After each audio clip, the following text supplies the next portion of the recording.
भारत की जहाज पर हमला, क्या है अंदर की सियासत का खेल। ईरान में सत्ता संग्राम, समंदर में गूंजी गोलियां। आईआरजीसी वर्सेस विदेश मंत्रालय, बीच में फंसा भारत। हरमुज में फायरिंग, रिश्ते नहीं सत्ता की लड़ाई, क्या है असली वजह। ईरान की सेना ने आखिर भारतीय जहाज को निशाना क्यों बनाया? क्या इससे दोनों देशों के रिश्तों में दरार आई है या इसके पीछे कोई और गहरी वजह छिपी है? शनिवार को हरमुज में एक भारतीय जहाज के पास फायरिंग की घटना सामने आई।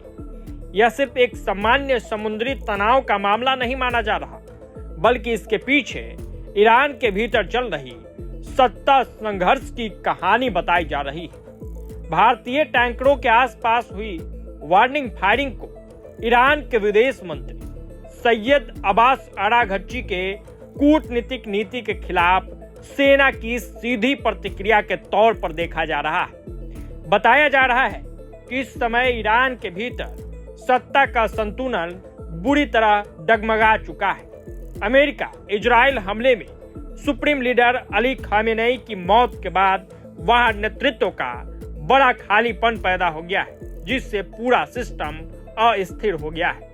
इस अस्थिर माहौल में ईरान की सबसे ताकतवर सैन्य इकाई आईआरजीसी और विदेश मंत्रालय के बीच खुला टकराव देखने को मिल रहा है। रिपोर्ट्स के मुताबिक आईआरजीसी प्रमुख अहमद वहीदी और उनके सहयोगियों का मानना है कि विदेश मंत्री अराघची पश्चिमी देशों के साथ बातचीत में जरूरत से ज्यादा नर्म रुख अपना रहे हैं। आईआरजीसी का मानना है कि परमाणु कार्यक्रम, मिसाइल सिस्टम और हिजबुल्लाह हमास जैसे संगठनों से जुड़े मुद्दे पर किसी भी तरह की नरमी देश के हितों को नुकसान पहुंचा सकती है। यही वजह है कि हरमुज को लेकर विदेश मंत्रालय की रणनीति को सेना ने खुलेआम चुनौती दी।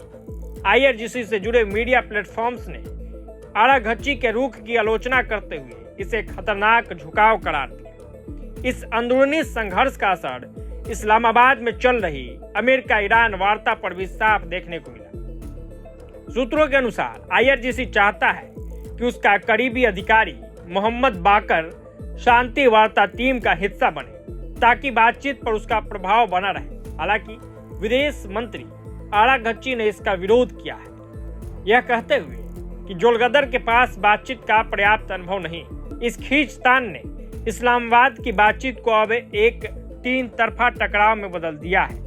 एक और ईरानी कूटनीतिक, दूसरी ओर आईआरजीसी के सख्त रुख वाले नेता और तीसरी ओर बाहरी मध्यस्थ। खामेनेई के बाद बने सत्ता के इस खालीपन ने आईआरजीसी को और ज्यादा आक्रामक बना दिया है। उसे डर है कि अगर कोई बड़ा कूटनीति समझौता हो गया तो उसकी ताकत और फंडिंग पर असर पड़ सकता है।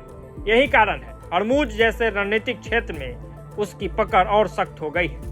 इसका असर सिर्फ ईरान तक सीमित नहीं है, बल्कि भारत समेत पूरी दुनिया पर पड़ सकता है।